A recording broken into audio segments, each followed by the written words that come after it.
ગુજરાત રાજ્ય આચાર્ય સંઘની સાંસદ કારોબારી સભા વિશ્વ ઉમિયા ફાઉન્ડેશન અમદાવાદ મુકામે આજરોજ મળી, જેમાં સમગ્ર રાજ્યમાંથી સાંસદ કારોબારી સભ્યો ખૂબ જ મોટી સંખ્યામાં ઉપસ્થિત રહ્યાની સભાની શરૂઆતમાં ગત સભાની કાર્યવાહી મહામંત્રી ભરતભાઈ ચૌધરીએ રજૂ કર્યું, જે સર્વાનુમતે મંજૂર કરવામાં આવ્યું। સાથે સાથે રાજ્ય આચાર્ય સંઘ દ્વારા સરકારશ્રીમાં રજૂઆત કરેલ પ્રશ્નો અને સંગઠનને લગતી બાબતો હાલ કયા તબક્કામાં છે તેની માહિતી આપી આચાર્ય સંઘનું આગામી 13મું અધિવેશન અંબાજી મુકામે આગામી 9, 10 અને 11 જાન્યુઆરી 2025ના રોજ યોજવાનું નક્કી કરવામાં આવ્યું।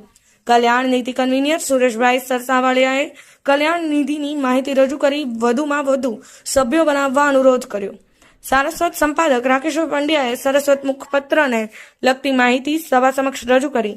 સારસ્વત દરેક આચાર્યો સુધી સમયસર પહોંચે તે માટેના સૂચનો રજૂ કર્યા। પ્રમુખ ભાનુભાઈ પટેલે સંઘે કરી તમામ કામગીરી અને રજૂઆત આચાર્યને લગતા તમામ પ્રશ્નોની ચર્ચા કરી દરેક જિલ્લા ઘટક સંઘના પ્રમુખશ્રીઓને અનુરોધ કર્યો કે કોઈ પણ પ્રશ્ન જિલ્લા દ્વારા રાજ્ય સ્તર પર આવે તે ઇચ્છનીય છે। રાજ્ય આચાર્ય સંઘ અધ્યક્ષ જે.પી. પટેલે સંગઠનને લગતી માહિતી રજૂ કરી। અંતે આભાર વિધિ વિષ્ણુભાઈ પટેલે કરી। Sureshbhai Chaudhari, Bharat live news, Gandhinagar.